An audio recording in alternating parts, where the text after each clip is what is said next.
Saya ulangi ya teman-teman ya. Assalamualaikum warahmatullahi wabarakatuh. Alhamdulillah, alhamdulillah alamin. Allahumma shalli ala sayyidina Muhammad wa ala ali sayyidina Muhammad. Ilahi anta maksudi wa ridho kama matlubi yang antini mahabbataka wa ma'rifatak. Baik teman-teman semuanya, pada hari ini kita akan ngobrolin tentang program magang, di mana teman-teman yang hadir di sini insya Allah sudah siap dan sudah bisa begitu ya untuk melakukan program magang. Nah, di sini ada beberapa hal yang perlu kita sosialisasikan dari prodi psikologi dan juga nanti teman-teman insya Allah akan mendapatkan bimbingan dan arahan dari kita begitu. Jadi nanti selain pada hari ini kita akan diskusi tentang bagaimana program magang, syarat-syaratnya seperti itu. Nanti juga akan ada materi yang berkaitan dengan arahan-arahan untuk teman-teman dalam melakukan program magang begitu. Oke, saya share screen dulu.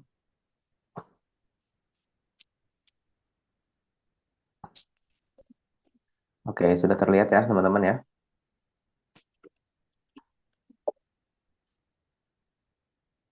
Sudah, Pak. Ya. Nah, jadi nanti teman-teman itu akan mendapatkan buku pedoman magang sebenarnya. Nah, kurang lebih nanti apa yang sudah saya siapkan di PPT itu isinya hampir seperti itu. Cuma nanti di buku pedoman magang itu lebih komplit lagi gitu. Nanti itu bisa teman-teman eh, baca dan pelajari ya. Nah, yang pertama ini kita cukup dibaca saja sebenarnya. Yang pertama ini adalah untuk program magang ini kenapa harus ada gitu. Yang pertama karena untuk memberikan kesempatan mahasiswa agar dapat mengaplikasikan baik itu secara teori, keterampilan dan juga etika psikologi dalam dunia nyata gitu ya. Dengan pendekatan ciri khas kita yakni neuropsikologi digital, Islami dan juga keindonesiaan. Manfaatnya eh,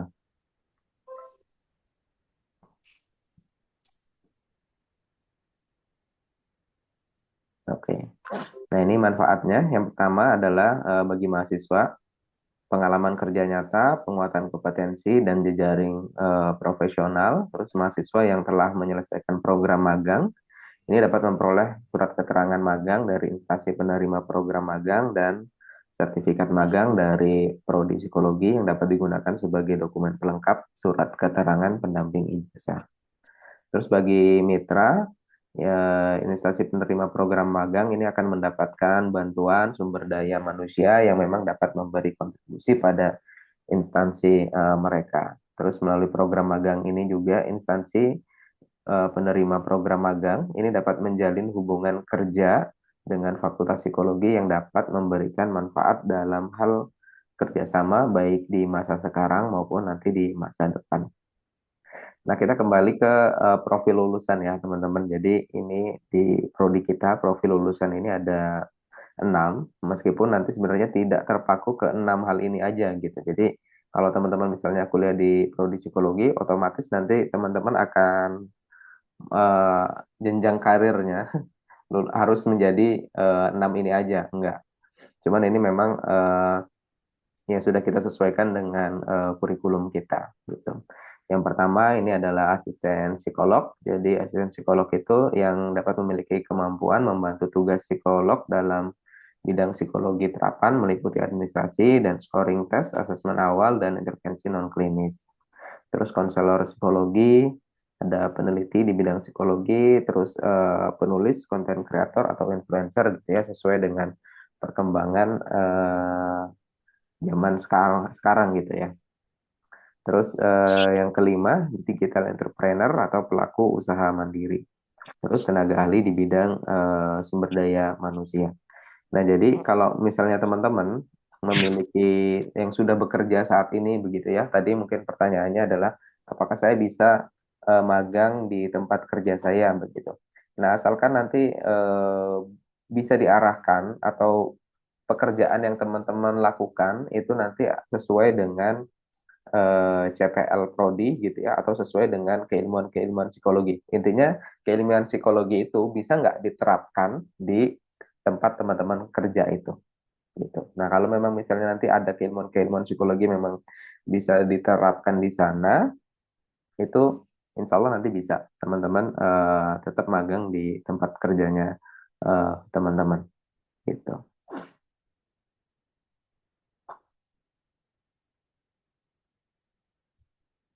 Nah, untuk peserta magang, penempatan program magang ini disesuaikan dengan minat mahasiswa, bisa di bidang klinis, pendidikan, pendidikan dan perkembangan ya, sosial, psikologi industri, organisasi atau di perusahaan-perusahaan gitu, atau yang memang bergerak di bidang digitalisasi. Tadi kembali kata kuncinya adalah keilmuan psikologi ini bisa diterapkan nggak di tempat perusahaan yang teman-teman tuju gitu.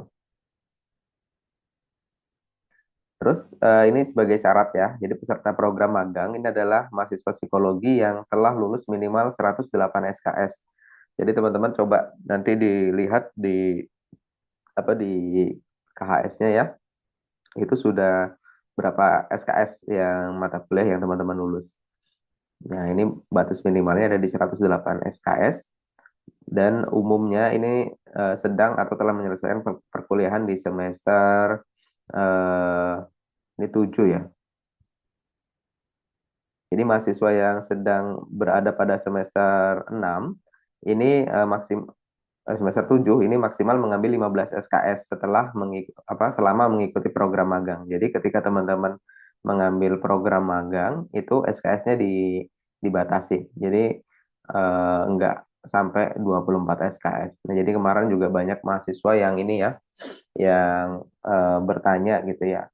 Di semester ini saya ingin mengejar mata kuliah yang sebelumnya mungkin nilainya kurang maksimal gitu. Jadi biar genap 24 SKS sedangkan dia juga akan mengambil program magang. Jadi itu nggak bisa seperti itu karena kita batasi ya nanti biar teman-teman bisa fokus ke program magang begitu. Karena memang program magang ini kan akan berkaitan dengan instansi lain gitu ya. Jadi eh, agar teman-teman bisa fokus ke sana gitu ya.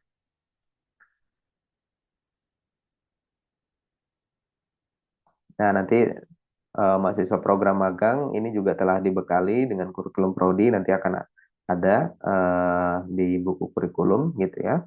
Terus pembekalan-pembekalan lainnya juga insya Allah nanti akan ada di setelah sesi pembacaan dari buku pedoman magang ini.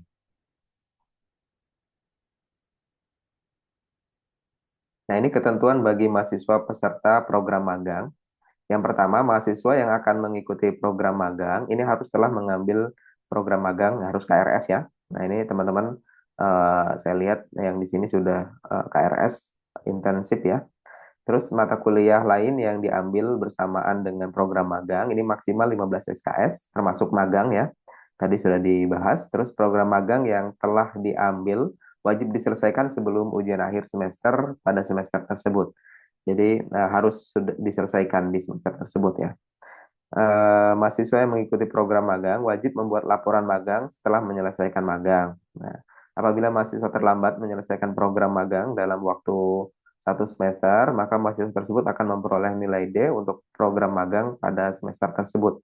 Nah, nanti tinggal diselesaikan mungkin laporan-laporannya di semester selanjutnya. Nah, mahasiswa yang terlambat menyelesaikan program magang dapat memperoleh nilai magang pada semester berikutnya dengan cara mendaftar kembali sebagai peserta magang ya. Jadi mengisi KRS lagi karena nanti apa yang sudah di KRS-kan oleh teman-teman itu yang akan kita laporkan di Dikti gitu ya. Nah, untuk bentuk magangnya teman-teman ini jadi bisa online dan juga bisa offline atau bisa hybrid ya. Jadi bisa kombinasi antara tatap muka dan juga daring. Cuman memang kami tetap menghimbau kepada teman-teman semuanya untuk mengambil program magang atau mencari tempat magang itu yang memang bisa offline ya teman-teman. Agar apa? Agar memang penerapan dari keilmuan dari teman-teman ini Mana pempesna? lebih maksimal gitu. Pempesna Jadi mana? nanti dicari dulu tempatnya yang memang kira-kira bisa offline. Nah, nanti kalau misalnya dalam batas waktu tidak mendapatkan tempat tersebut, mungkin baru bisa alternatifnya yaitu yang online gitu ya. Ya, gitu.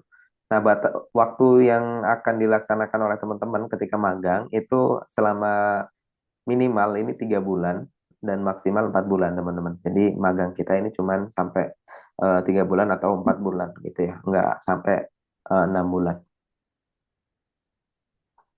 Nah, itu ini terkait bentuk magangnya. Nanti gambaran magangnya itu seperti apa, nanti insya Allah akan setelah ini akan ada materi dari Bunda Lucy dan juga Bu Ayu ya untuk menceritakan gambaran-gambaran dan memberikan arahan-arahan. Nah, ini eh, terkait bentuk-bentuk magangnya seperti ini.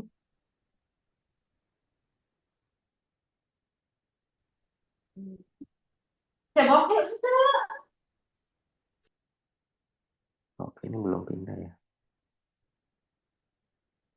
Oh, sama. Nah, untuk pendaftaran magang, teman-teman, jadi nanti teman-teman bisa akses ke sini. Ini saya bukakan saja. Nanti teman-teman akan masuk ke sheet ini. Nah, teman-teman silakan ditulis nanti namanya siapa gitu ya. Terus NIM-nya, terus jangan lupa nomor HP-nya begitu ya, agar nanti dari kita bisa menghubungi teman-teman gitu. Nanti kalau harus japri-japri di grup lagi akan susah tentunya. Terus rencana tempat magang, nah teman-teman boleh tuliskan di sini rencananya dulu nanti progresnya seperti apa, apakah sudah dihubungi atau belum gitu ya. Nah, ini ditulis nanti online atau offline-nya, lokasi tempat magangnya di mana. eh, oke, ini instansi, yang ini lokasinya ya. Ini nama daerah berarti. Misalnya di Bandung, di Jakarta, atau di Yogyakarta misalnya. Nah, bisa ditulis. Terus ini keterangannya. Keterangannya misalnya teman-teman ya sudah menghubungi atau memang misalnya sudah tinggal butuh surat rekomendasi dari Prodi atau butuh MOU gitu. Karena nanti dari Prodi juga ini akan berhubungan langsung dengan pihak instansi terkait gitu ya untuk melakukan MOU. Nah, jadi nanti di sini bisa teman-teman tulis keterangannya. Nah, nanti kalau hal-hal yang memang oh ya, ini kenapa teman-teman harus mengisi ini dulu agar kita bisa tahu teman-teman, karena nanti ini akan dibagi pembimbingnya gitu. Nanti ini kan dengan dari sini kita bisa melihat minat dari teman-teman. Mungkin nanti ada yang memang minatnya di perusahaan gitu ya, berarti nanti itu di PIO gitu ya. Kalau nanti misalnya di biro psikologi yang memang ini berarti nanti masuknya ke bagian klinis gitu. Atau misalnya nanti ada yang di sekolah, berarti memang di bagian pendidikan gitu. Jadi nanti agar kita sesuaikan pembimbingnya, apa kualifikasi para pembimbingnya dengan minat dari teman-teman semuanya seperti itu. Nah, nanti ini mungkin akan kita lengkapi lagi. Tadi ada yang kurang, coba nanti teman-teman bisa akses di sini dan isi ya, agar kita nanti bisa membagi para pembimbingnya, teman-teman. Terus nanti selama magang, teman-teman tuh akan mengisi logbook ya. Nah, ini contoh logbooknya seperti ini. Nanti template-nya akan kita beri. eh di sini nanti teman-teman silakan tulis kegiatan-kegiatannya selama 3 bulan. Itu teman-teman ngapain aja pekerjaannya kan ya. Jadi jangan sampai nanti magang itu cuman disuruh kayak fotokopi atau bikinin kopi kayak gitu. Jadi itu sama sekali tidak ada kaitannya dengan keilmuan psikologi begitu. Nah, nanti ini juga akan diisi oleh supervisor lapangan teman-teman. Terus nanti di sini ada keterangan-keterangan. Nah, nanti kalau teman-teman di sini sudah diisi, terus ini juga durasi jamnya, berapa jam pekerjaan yang teman-teman lakukan, nanti secara otomatis di sini akan ada nilai ya. Nah, jadi di sini sudah ada rumus, jadi tidak usah diotak-atik. Nanti kalau memang sudah terisi semuanya, terisi dengan baik, nanti di sini akan menunjukkan persentasenya, begitu.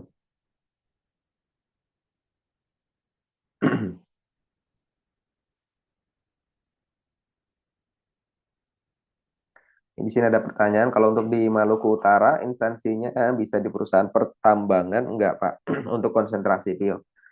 Bisa sebenarnya mau di perusahaan apapun, asal tadi eh, apa hal yang teman-teman lakukan itu sesuai dengan keilmuan psikologi. Misalnya di situ teman-teman nanti membantu pihak HRD-nya gitu ya untuk membuat program-program atau untuk melakukan eh, membantu dia untuk melakukan tes, wawancara dan lain-lain lah. Intinya memang di bidang sumber daya manusianya gitu. Jadi bukan apa sebagai pekerja lapangan yang memang apa ya kalau di pertambangan itu misalnya memang langsung berkaitan dengan alat-alat berat seperti itu kan berarti tidak sesuai dengan keilmuan psikologi gitu. Dan satu lagi teman-teman, nanti di semester ini kan teman-teman juga ini ya sambil mengambil mata kuliah seminar proposal ya.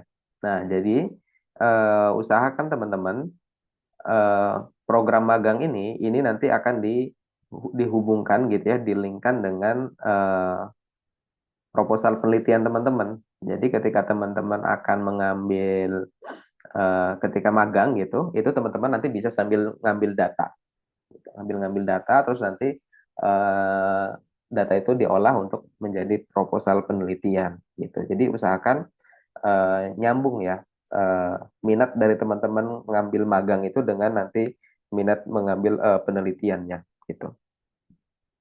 Jadi nanti biar di semester selanjutnya itu teman-teman udah tinggal udah tidak perlu lagi ngambil-ngambil data. Jadi udah tinggal apa matengin aja gitu, tinggal finalisasi saja penelitian dari teman-teman gitu. Nah, itu saja mungkin yang dapat saya sampaikan untuk apa untuk mem- menjelaskan tentang program magang ini. Nanti lebih detail lagi tentang gambaran-gambarannya, terus apa aja yang memang harus teman-teman siapkan gitu. Itu nanti insya Allah akan disampaikan oleh Bunda Lucy dan juga Bu Norma Ayu. Nah, nanti kalau ada teman-teman ada pertanyaan, boleh ditanyakan di kolom chat ya. Atau nanti aja pertanyaannya di sesi terakhir ya, jadi biar jelas semuanya gitu. Setelah ini siapa dulu? Bu Ayu? Bu Ayu apa Bunda Lucy?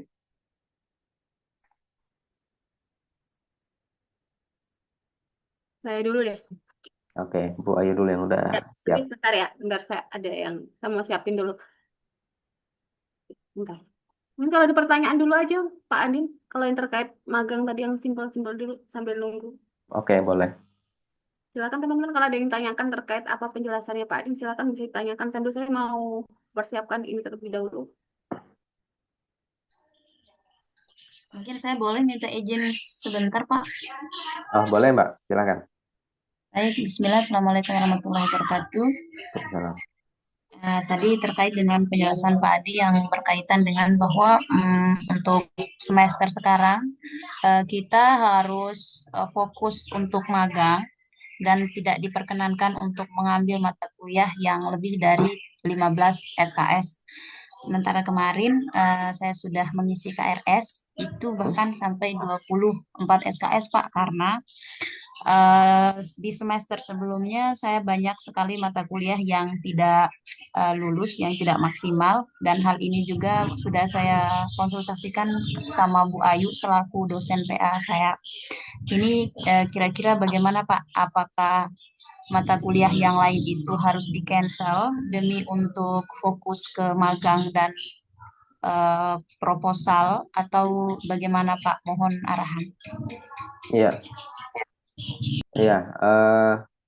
Jadi memang itu salah satu kendala juga di sistem kita ya, tidak bisa otomatis apa yang misalnya kita tadi bikin peraturan tentang 15 SKS, sistem kita masih belum gitu. Jadi biasanya tetap ada yang kelewat gitu ya. Dan kita juga dari dosen kadang tidak bisa mengecek satu-satu mata kuliah dari teman-teman gitu ya, ketika mengajukan KRS. Nah, eh, memang jadi tadi nanti disesuaikan dengan aturannya ya, Mbak ya. Jadi memang harus cuman 15 SKS saja untuk di semester ini gitu. Jadi nanti untuk yang lain itu bisa di cancel terlebih dahulu gitu. Karena nanti takutnya banyak akan keberatan begitu ya. Karena harus ada penelitian juga gitu. Jadi kalau penelitian dan magang ini kan nanti bisa diselaraskan. Jadi itu bisa lebih lebih mudah. Baik, Pak. Terima kasih. Ya, nanti bisa dikoordinasikan dengan DPA-nya juga, kira-kira mata kuliah apa yang akan di cancel.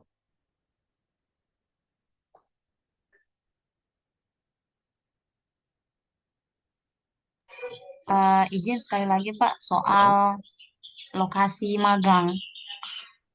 Em, Misal saya mau konsen di psikologi pendidikan, Pak. Hmm. Artinya eh, saya harus mengajukan magang di lembaga-lembaga pendidikan.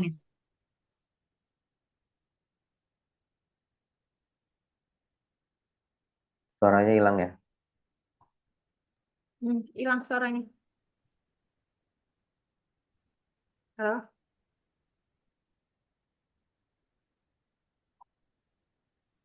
Halo? Oke, ke yang pertanyaan ini ya, Coba yang cari di yang bawah. di bawah Untuk itu. ada di chat ya. Kalau yang dari counseling center ini ada banyak, nanti ditanya. Coba belum saya baca. Untuk magang, apakah harus ngambil mata kuliah? Soalnya posisi sudah semester 7. Dan ketika fokus magang serta mengambil data dari instansi yang dibuat magang dan menjadikan artikel Sinta 4 bisa dijadikan syarat untuk lulus. Nah, ini maksudnya ngambil matkul seperti apa ya? Ya, apakah matkul magang?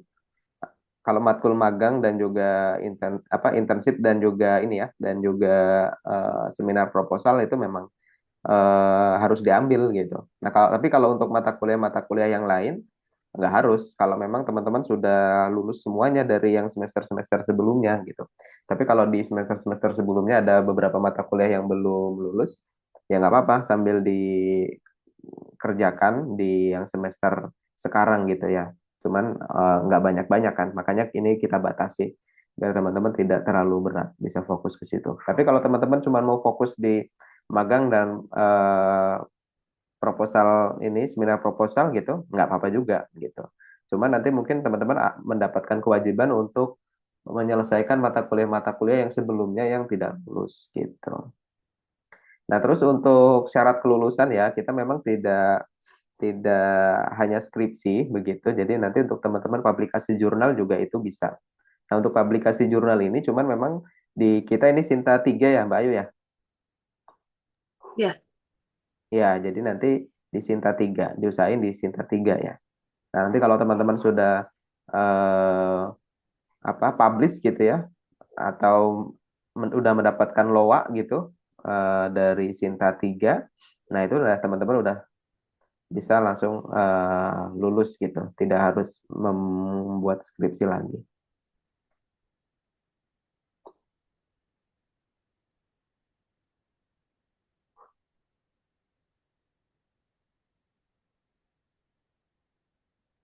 Nah, ini banyak pertanyaan. Gimana Bu Ayu ini? Dijawab dulu semua atau ke Nggak materi apa-apa dulu? nih.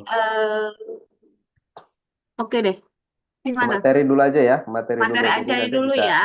siapa tahu teman-teman dapat jawaban dari Dari materi yang materinya nanti. ah, nanti kalau setelah itu baru kita tanya jawab langsung dengan tiga narasumber. Oke, Tapi silakan mungkin, Bu Ayu. mm-mm. Ya, terima kasih Pak Adin. Oke, teman-teman. Tapi secara garis besar ini sepertinya pertanyaan teman-teman sepertinya sudah dijelaskan sama Pak Adin ya. Mungkin saya menjawab secara general dulu sebelum nanti cara detail nanti akan dijelaskan oleh Pak Adin, saya ataupun Bu Lucy ataupun Bu Vivi nanti. Nah, secara garis umum memang kalau kalian ketika mengambil minat apa kegiatan magang di instansi yang kalian pilih intinya intinya adalah kalian melakukan pekerjaan yang sesuai dengan keilmuan kalian. Tadi sepertinya sudah disinggung sama Pak Adit. Jadi memang kalau kalian di perusahaan eh, pastikan memang kalian melakukan kegiatan magang itu yang sesuai dengan keilmuan kalian. Misalnya kalian magang di bagian SR, SRD. Misalnya kalian nanti teman-teman yang minat video ya misalnya. Nanti membantu mereka atau belajar dari teman-teman di perusahaan itu di bagian recruitment, selection, placement seperti itu. Jadi bukan tempat yang mungkin mohon maaf kalian disuruh untuk kopi, ambil kopi dan sebagainya. Jadi kalau cuma sekedar tolong bantuin ini nggak apa-apa, tapi bukan pekerjaan inti kalian, gitu. Jadi pastikan seperti itu. Ataupun seperti mungkin di pendidikan, kalian memang mau mendaftar di situ, kalian juga harusnya paham terlebih dahulu, survei dulu. Kalian misalnya mau instansi pendidikan, apa yang kalian mau gitu, apa yang kalian kejar. Misalnya, oh kalian minat pendidikan karena suka bimbingan dan konseling, ya pastikan kalian dapat posisi di sana, mungkin gitu. Jadi pastikan ketika di pendidikan kalian tidak hanya sekedar mengajar, mengajar, mengajar, misalnya disuruh ngajarin bahasa Inggris, matematika, dan sebenarnya itu bukan apa namanya, bukan keilmuan kalian seperti itu. Jadi pastikan memang kalian ketika masuk ke pendidikan, oh saya mungkin di situ bisa belajar ke asesmen asesmen karir gitu, atau belajar tentang bimbingan dan konseling, nggak apa-apa, tapi pastikan itu. Makanya ketika memilih instansi, meskipun itu sesuai dengan minat kalian, pastikan memang kalian bisa masuk ke bagian-bagian yang memang sesuai dengan prodi kalian, yang mampu mengembangkan keilmuan kalian yang selama ini dipelajari di kampus. Mungkin itu aja teman-teman saya melihatnya sepertinya mereka kalian bingung di situ. Jadi intinya pastikan kalian mendapatkan aplikasi dari selama ini teori-teori psikologi yang sudah teman-teman pelajari. Itu ya, itu gambaran umumnya. Baik, selanjutnya saya izin teman-teman akan share gitu ya materi ini terkait dengan nantinya yang tidak terlepas dari yang akan kita hadapi ketika kita magang. Entah itu kalian memilih instansi apa. Instansi yang mungkin minatnya klinis, perkembangan pendidikan. Biasanya perkembangan pendidikan itu saling berkaitan ya. Industri ataupun sosial dan sebagainya. Jadi di sini saya menekankan terkait sikap profesionalitas dan gaya komunikasi efektif dalam dunia kerja. Ini mungkin sekedar sharing saja ya teman-teman. Saya rasa teman-teman di sini sudah mungkin sudah berpengalaman, mungkin ada yang sudah bekerja juga di dalam dunia kerja, sudah bekerja dalam dunia kerja, sudah berpengalaman di tempat yang lain mungkin, meskipun itu bukan di bagian psikologi sebelumnya. Intinya kalian sudah berpengalaman, bukan yang benar-benar anak fresh graduate ataupun misalnya kalau ada yang eh, baru banget fresh graduate, it's oke, nggak apa-apa, kita belajar sama-sama. Oke, jadi tema ini kita sharing ya, sambil mempersiapkan yang sebaik-baiknya untuk kita nanti magang di instansi tertentu. Nah, kenapa kami dari Prodi untuk ingin menyampaikan terkait hal ini? Karena kami dari Prodi merasa hal ini sangat penting, teman-teman. Gunanya untuk juga menjaga personal brandingnya teman-teman juga ketika di perusahaan. Bagaimana nantinya ke dunia kerja itu luar biasa eh, bentuknya, suasananya. Pasti teman-teman yang sudah langsung masuk ke dunia kerja selama ini pasti sudah merasakan bagaimana hal-hal terkait profesionalitas, kemampuan untuk berkomunikasi, bertanggung jawab, berkomitmen itu merupakan hal-hal yang memang dituntut ada. Nah, saya kira ketika kalian menjalankan perkuliahan itu adalah salah satu sampel kecil sebelum nantinya kalian terjun ke dunia kerja. Makanya kenapa dengan adanya magang teman-teman bisa belajar langsung. Makanya kenapa tadi Pak Adin menghimbau sebisa mungkin cari yang offline. Kalau memang benar-benar tidak memungkinkan, tempatnya susah dan sebagainya, oke, online. Tapi maksimalkan memang ketika kalian online, kalian belajar sesuai dengan background kalian, yaitu untuk mengetahui, mengembangkan keilmuan kalian di bidang psikologi. Nah, oke. Lanjut, itu mungkin pembukaannya. Nah, ini hanya teori saja. Apa sih profesionalitas dan sebagainya? Nah, ini kalau secara teoritis seperti ini, saya kira teman-teman bisa baca. Tapi intinya yang ingin saya sampaikan, usahakan ketika kalian nanti turun ke lapangan, ke tempat magang kalian, tolong jaga hal itu. Karena yang akan kalian bawa adalah tidak hanya nama pribadi kalian, tapi juga nama prodi psikologi UIC ataupun universitasnya sendiri. Jadi kampus UIC juga yang akan kalian bawa. Jadi sebisa mungkin ketika kalian memilih tempat magang yang disesuaikan dengan minat kalian, pastikan kalian berkomitmen mengerjakan magang tersebut di instansi tersebut. Jadi kalian harus berusaha untuk menunjukkan dedikasi kalian dengan baik. Kalian bertanggung jawab dengan tugas yang misalnya kalian sudah dapatkan di sana. Kalian benar-benar berusaha untuk fokus menggali ilmu di sana, langsung bisa praktek di sana. Sekalian juga bersikap jujur, bertanggung jawab, terhadap segala macam proses pekerjaan dan hasilnya nanti, intinya itu. Jadi profesionalitas itu yang diusahakan ya teman-teman, dijaga dengan baik, karena sekali lagi yang kalian bawa bukan hanya nama kalian tapi juga nama instansi. Jadi tunjukkan performa kerja kalian di sana ya, karena memang magang ini adalah sampel kecil dari nantinya kalau sebelum kalian terjun ke dunia kerja yang sebenarnya. Makanya kenapa mungkin ya selama di kampus teman-teman para dosen mungkin sering kali menasihati gitu ya, ayo teman-teman dikerjakan tugasnya, jangan mepet-mepet, dikerjakan sesuai dengan formatnya, jangan kerjakan dengan di luar formatnya, ayo dikerjakan tepat waktu dan sebagainya. Itu salah satu bentuk apa? Salah satu bentuk melatih kalian ketika kalian nanti kalian terjun di tempat kerja, pasti kan di tempat kerja ada tenggat waktunya, deadline-nya, mengerjakan, oh ini bentuknya seperti ini, formatnya seperti ini. Nah, itu makanya kenapa kita para dosen di kampus itu dari awal sudah mengajarkan bentuk tanggung jawab porsi universitas nih, sebelum nantinya kalian terjun ke dunia kerja yang nantinya kalian akan bertemu dengan banyak orang dengan berbagai macam bentuk karakter dan sebagainya gitu. Jadi kenapa hal itu yang selama ini kita kerjakan tidak hanya masalah akademik tapi hal-hal teknis semacam itu kita coba pahamkan ke teman-teman seperti itu. Nah, ini seperti yang sudah saya jelaskan tadi, ini hal-hal yang juga perlu diperhatikan terkait komitmen tadi, dedikasi, sikap kalian ketika kalian nanti bagi yang offline ataupun online diharapkan berpenampilan dengan menunjukkan penampilan dan sikap yang baik. Kalau misalnya offline ya, kalau datang ke tempat magang, tolong penampilannya rapi. Eh, eh, Bagaimana seharusnya berpakaian lah sesuai dengan aturan yang ada di sana. Kalau misalnya hari Senin pakai kemeja, kemeja. Nah, jangan pakai baju oblong misalnya dan sebagainya. Hal-hal semacam itu. Celananya harus seperti apa? Kalau nggak boleh pakai celana levis ya jangan pakai celana levis. Tapi kalau membolehkan ya silahkan. Hal-hal yang semacam itu yang kita perlu tahu aturan di tempat magang kita tuh seperti apa. Itu yang perlu diperhatikan. Rapi, sopan, mandi dulu gitu ya. Yang offline. Itu yang perlu diperhatikan.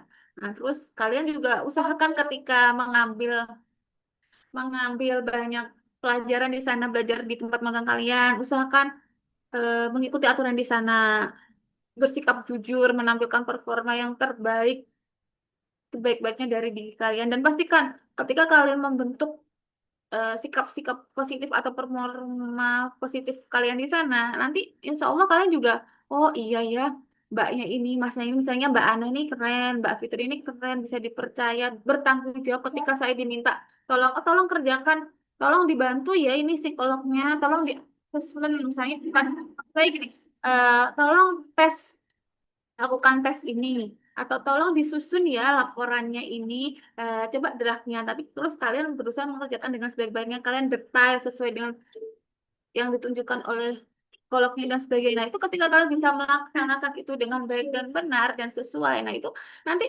branding kalian juga yang baik di sana, bukannya kami gitu loh. Yang baik duluan tuh kalian, tapi kalau kalian mohon maaf jelek, itu langsung yang ke bawah juga kampus. Ini dulu nggak pernah, nanti nanti ini nggak pernah diajarin dosennya ya, ini dosennya gimana, ini kampusnya gimana. Nah, itu langsung biasanya kalau hal yang baik itu mungkin pelan-pelan ke orangnya, ke yang bersangkutan. Tapi kalau sudah yang jelek itu langsung, ini dulu nggak pernah diajarin dosennya ya, dulu kampusnya gimana sih, nggak pernah diajarin kah, kayak harusnya datang jam 8 kok sampai ngaret jam 9 misalnya seperti itu. Nah, jadi hal-hal yang tersebut kenapa kita tekankan dari awal. Makanya kenapa kalau teman-teman ingat ya, ini sekalian saya bahas juga, kenapa para dosen bilang deadline-nya tanggal 20, tapi ada yang nego, Bu, boleh nggak Bu ada perpanjangan? Bu, saya kemarin ada begini, ada begitu. Oke, kalau dosennya mungkin bisa ngasih kebijakan, bisa oke diperpanjang sampai tanggal 20. Tapi kalau di dunia kerja nggak seperti itu, teman-teman. Itu yang benar-benar kalian harus perhatikan. Jadi, ketika kalian kalian memutuskan untuk ayo aku magang, nah itu prioritas kalian harus benar-benar dijaga tuh. Jangan tiba-tiba berhenti di tengah jalan. Nah, ini soalnya ini tempat kerja nih, ini dunia kerja, bukan perkuliahan lagi gitu. Jadi, ketika kalian di kampus itu sebenarnya cuma kalian tuh dibantu belajar dalam porsi kecilnya fakta dari dunia kerja. Jadi, kenapa kita tuh benar-benar ngajak kalian bertanggung jawab, tidak terlalu banyak excuse. Kalau memang benar-benar excuse itu bisa diatur, misalnya Bu, saya mohon maaf Bu, saya guru ini, Bu, saya kerja seperti ini. Oke, kalau tapi dari awal kan kalian komitmen untuk masuk ke UIJ dengan segala macam kondisi kalian itu kan berarti kalian sudah memikirkan hal tersebut.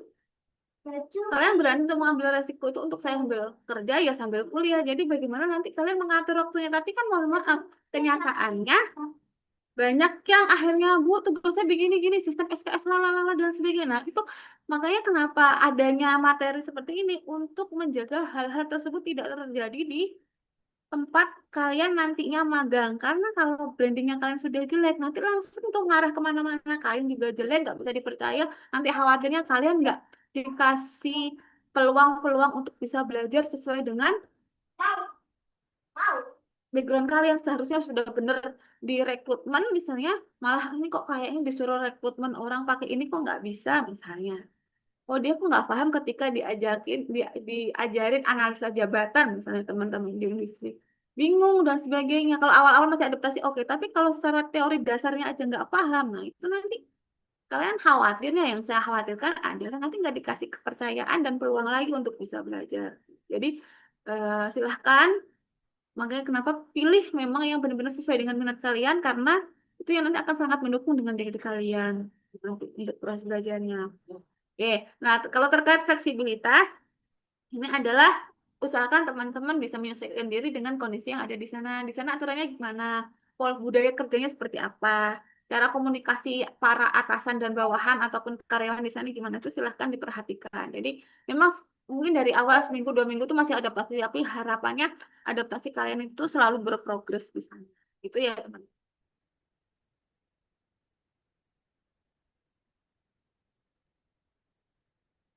Nah, ini sebenarnya tadi sebenarnya sudah saya singgung terkait kenapa kita harus ke profesional.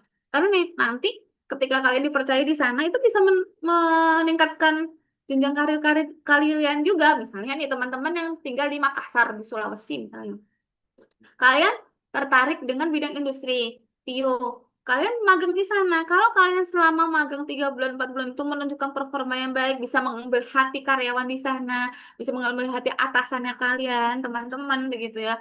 Itu nggak mungkin kalian bisa direkrut ketika nanti kalian lulus, karena kalian sudah punya link istilahnya, atau kalau katanya anak sekarang udah punya orang dalam nih, beratnya. Itu juga bisa membantu kalian, nggak perlu kalian susah-susah cari kerja lagi.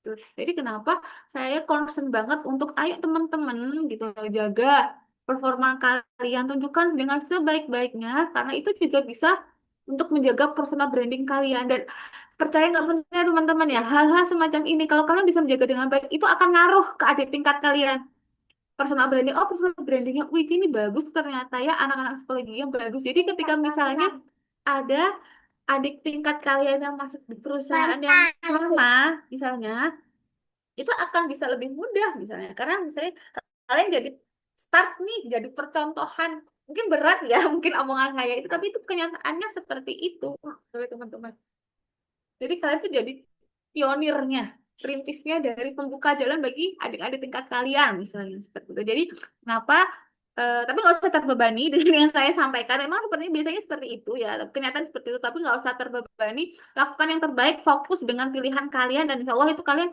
akan menunjukkan hasil yang terbaik.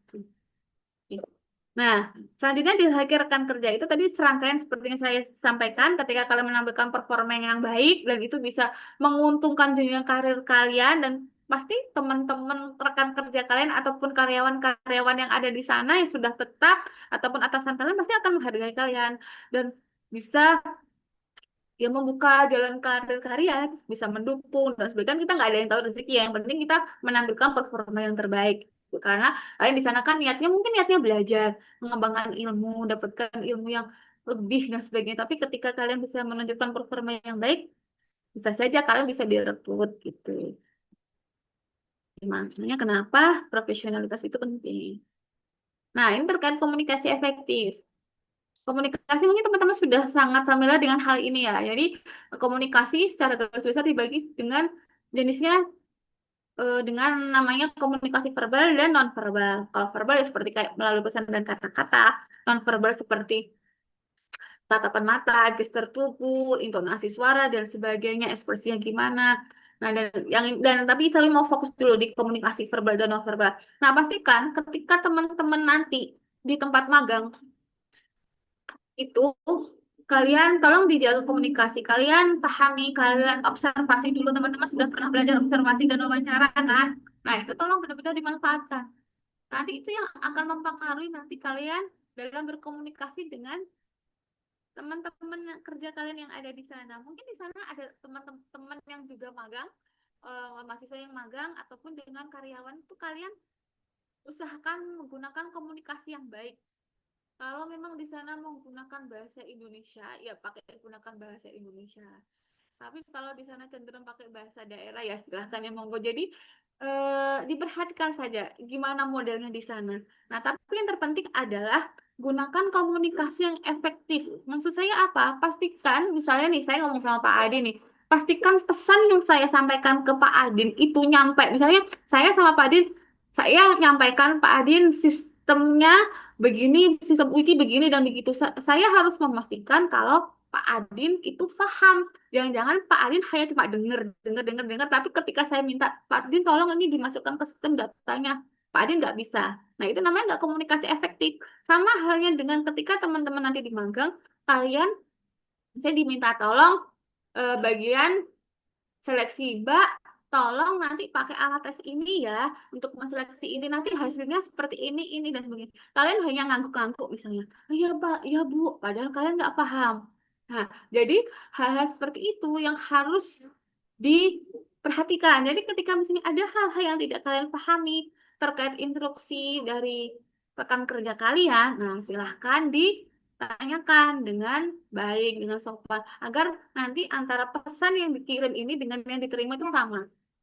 Nah, karena itu juga nanti pengaruh ke performa kalian. Kalau ngangguk-ngangguk aja, tapi kalau nggak paham, ya nanti hasilnya nggak tepat. Dan ini juga penting terkait komunikasi nonverbal. Tunjukkan antusiasme kalian. Jadi misalnya kalian dikasih kerjaan ini, oh ini tolong ya dianalisa ini kemampuannya, performa kerjanya ini, tolong nanti di penilaian, diberi nilai dan sebagainya terkait karyawan ini nanti berpengaruh terhadap keputusan dia dipromosi atau dimutasi misalnya di organisasi. Nah, ketika kalian dimintai tolong seperti itu misalnya, tapi kalian itu kayak gestur tubuhnya ini kayak kayak menarik diri, nggak semangat, lesu, lemah. Nah, itu kan akhirnya orang orang kan ngiranya kok orang ini kok nggak care ya, nggak concern ya, nggak serius ya kayak apa ya, kalau bahasa Jawa itu aras-arasan, males-malesan. Jadi kan atasan males kan, maksudnya mau minta tolong ini. Akhirnya kalian dinilai jelek. Jadi pastikan kalian dalam kondisi sehat secara fisik dan psikologis dan siap untuk belajar di tempat kerja, di tempat magang kalian. Gitu ya teman-teman ya. Nah, dan ini juga terkait dengan mendengarkan aktif. Bagaimana kalian juga bisa merespon. Kalau misalnya ditanya apa, misalnya, oh misalnya tanya, Mbak, ini tadi perkembangan hasil tes anak ini apa? Misalnya kalau di klinis. Kemarin ini udah dites ini misalnya. Atau dites kepribadian misalnya. Atau diminta tolong bikinin laporan dinamika. Ya, teman-teman pasti udah sering banget ya. Saya pribadi aja dari semester 2 udah mengarahkan untuk belajar untuk buat laporan dinamika. Dinamika psikologisnya gimana anak ini misalnya, atau mbak yang ini, bapak ini. Kalian bisa merespon hal tersebut dengan baik, dengan menunjukkan data-datanya dengan baik. Itu juga penting. Jangan kalian ketika ditanya ini, mohon maaf, bingung. Hah? Hah? Hah? Kayak gitu. Gimana ya? Gimana gimana misalnya nanti kan mbak yang ngerjakan tadi, mbak yang handle. Kok nggak ngerti? Nah, itu juga jelek akhirnya. Makanya kalian selain kalian paham instruksi, bagaimana kalian menjaga komunikasi, juga kalian harus bisa memberikan umpan balik ketika ditanya oleh rekan kerja ataupun atasan ketika di tempat magang. Gitu ya. Nah, ini tips berkomunikasi dengan atasan. Jadi pendengar yang aktif. Jadi fokus mendengarkan, memahami. Ketika ditanya balik, harus bisa menjawab dengan baik juga. Gunakan bahasa yang positif, bahasa yang sopan. Secara garis besar kalau di perusahaan masih pakai bahasa Indonesia lah ya. Seperti itu. Pertanyaan dan tanggapan. Kita bisa ngasih pertanyaan, misal kalau kita nggak paham dan sebagainya. Dan ketika ditanya, ya kita bisa memberikan jawaban yang tepat seperti itu. Ataupun kalau misalnya kalau rapat, misalnya rapat, oh Mbak, ini ayo teman-teman magangnya diajak, ketika ditanya sama supervisornya misalnya, atau ditanya sama psikolognya misalnya, Mbak ini seperti apa ini tadi gimana ya perkembangan gini-gini, kalian bisa menjawab. Kan enak kalau seperti itu. Berarti kalian mengikuti arahan dari atasan kalian. Nah, di tempat magang itu juga sama seperti dengan tempat yang lainnya ya, pasti tidak terlepas misalnya ada konflik. Lalu bagaimana kira-kira kita mengelola konflik? Misalnya kalau ada konflik, tapi kalau bisa ya tidak ada gitu. Diminimalisir sebisa mungkin. Tapi kalau misalnya ada pun, kita berusaha untuk mengelola konflik itu dengan baik. Jadi ketika kita punya konflik dengan teman magang misalnya, ya kita berusaha untuk fokus aja sama masalah ini. Kita punya masalah sama ini. Ini kita masalahnya kita salah paham nih dalam penulisan laporannya. Harusnya itu laporannya dikumpulinnya kemarin. Kenapa sampai hari ini nggak dikumpulin misalnya? Ya udah kita fokus ke masalahnya. Ayo dipercepat, diselesaikan dengan baik sebelum nanti malah jadi masalah ke depannya. Nah, jadi fokus sama masalah, nggak usah malah ayel-ayelan apa ya, malah debat terlalu panjang, akhirnya nggak selesai masalahnya gitu. Jadi intinya kita fokus sama masalah yang terjadi di tempat magang, biar untuk terselesaikan dengan baik. Tetap profesional, jadi berusaha untuk jaga emosi. Jangan sampai kalian sumpah serapah di sana, diusahakan gitu ya. Kalau toh misalnya ada benar-benar hal yang memang membuat kalian marah, geram dan kayak itu, saya itu memang harus ngomong benar ya udah oke nggak apa-apa. Maksudnya dalam artian nggak apa-apa itu kalian usahakan memang menyampaikan reason kalian atau alasan kalian itu dengan baik.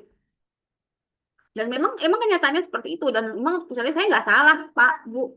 Sebenarnya itu adalah kondisinya seperti ini itu ya silahkan kalian kalau emang mau membela diri misalnya kalau dimintai untuk kenapa ini seperti ini silahkan tapi usahakan kalian menyampaikan hal tersebut dengan hati yang tenang misalnya. Terus berusaha untuk mendengarkan semua pihak kalau ada masalah, yuk kita diskusi, musyawarah, kita bisa dengarkan pendapat orang lain untuk bisa menyelesaikan masalah. Jadi kita usahakan untuk memang masalah itu bisa selesai dengan baik. Nah, jadi makanya kenapa kita juga boleh mendengarkan saran dari teman-teman rekan kerja kita nanti di tempat magang. Terus cari solusi win-win solution gitu ya. Bagaimana nanti memang masalah yang kita hadapi itu bisa terselesaikan dengan baik gitu. Jadi jangan mudah cemas sih, jangan mudah panik kalau terkait hal semacam ini gitu. Ini, nah ini tadi sepertinya sudah saya bahas juga terkait dengan komunikasi. Intinya kalian harus paham budayanya di sana seperti apa, cara berkomunikasinya mereka seperti apa. Itu kalian bisa observasi hal tersebut dengan baik. Kalian pastikan bisa menyelesaikan hal tersebut juga dengan baik gitu ya.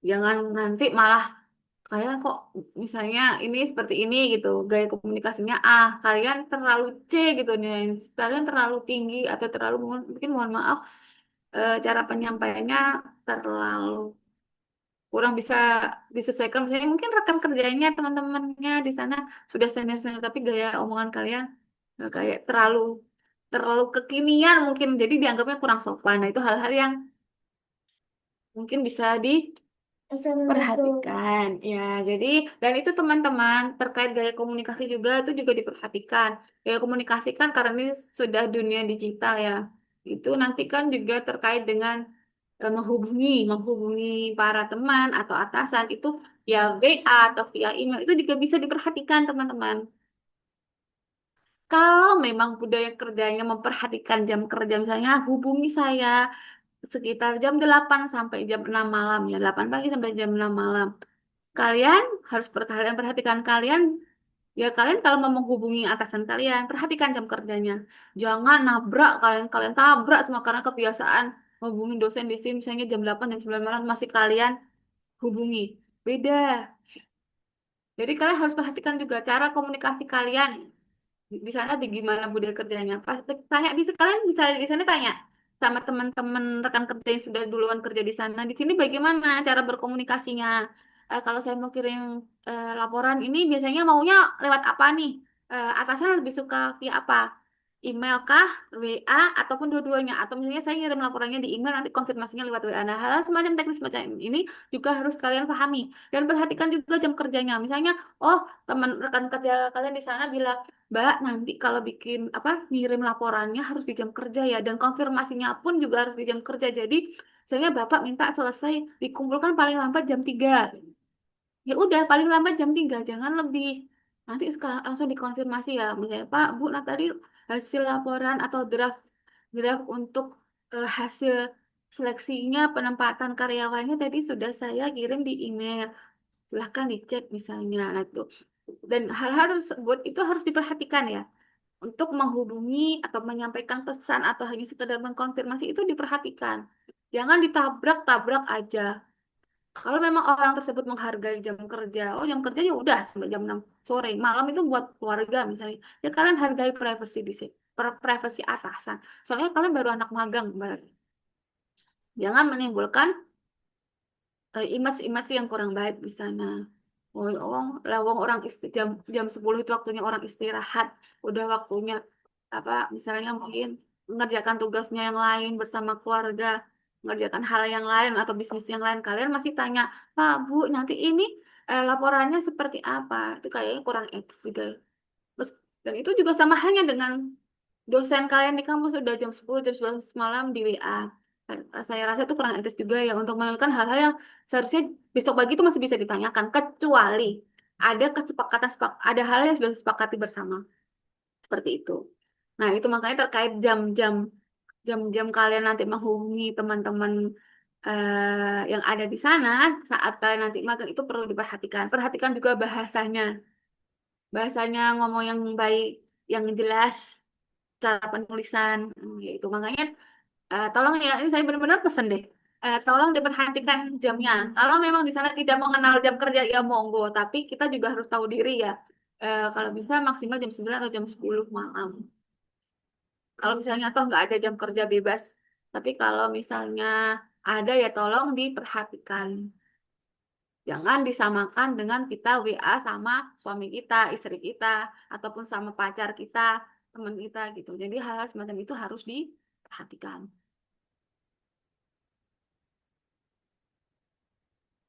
Ini sama nih suka tuh berber. Oke. Nah, jadi intinya langsung ke sini aja.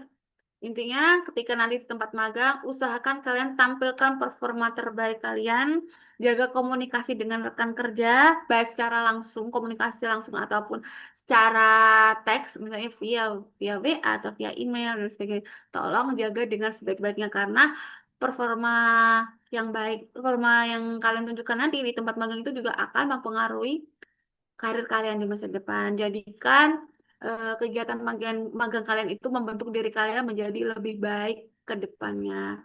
Gitu ya. Intinya profesionalitas dan komunikasi efektif itu sangat penting ketika kalian menjalani dunia kerja nanti ke depannya. Oke, mungkin itu saja yang bisa Bu Ayu sampaikan dan saya tetap pesan kalian tetap semangat, nggak perlu takut gimana gimananya gitu ya, nggak usah cemas nanti ini gimana gimana, nggak usah. Nanti yang penting kalian bisa menyesuaikan diri, bangun komunikasi yang efektif, perhatikan budaya kerja di sana, aturan kerja di sana seperti apa, dan fokus terhadap pengembangan diri kalian di tempat magang. Insya Allah semoga semuanya dimudahkan gitu ya teman-teman. Terima kasih. Oke. Oh iya, ini saya lupa. Tadi ini sebenarnya mungkin Pak Adin juga nge-share slide ya. Jadi kayak tadi saya dan Pak Adin agak miss. Tadi saya juga buat slide. Intinya ini terkait dengan bidang magang kalian nanti yang akan kalian pilih. Ini coba saya buka langsung aja ya. Teman-teman bisa lihat ini. Halo? Teman-teman sudah bisa lihat? Terlihat, Iya, Bu. Bu, Bisa, Bu. kelihatan. Ya. Ini kalau yang ini saya sudah bagi-bagi juga terkait minatnya. Jadi ada yang klinis, pendidikan, perkembangan, bio, sosial. Sebenarnya seperti yang saya bilang tadi, pendidikan sama perkembangan biasanya erat, tapi nggak apa-apa. Kalian membedakan nggak apa-apa. Nanti kalian bisa di sini ya. Ini kan saya kasih aksesnya edit ya. Semua bisa pakai, bisa mengisi. Tapi pastikan misalnya ada teman-teman yang sudah menuliskan di sini, tolong jangan diganggu-ganggu, jangan direcokin istilahnya, jangan dihapus-hapus. Nanti susah ngedeteknya siapa yang hapus padahal sudah ditulis sebenarnya seperti itu. Nah, ini sudah saya bagi-bagi bidang klinis pendidik ini sama aja, isinya sama aja. Cuma ini saya sudah beda-bedakan. Misalnya nih bidang klinis siapa? Oh, Mbak Yuriska misalnya di klinis masukin ke sini. Mbak Yuriska. Oh, pendidikan misalnya Mbak Fitriani pendidikan diisi di sini. Nanti bisa ditulis nama lengkap, NIM, nama instansinya, online atau offline. Nah, ini bagian divisinya apa?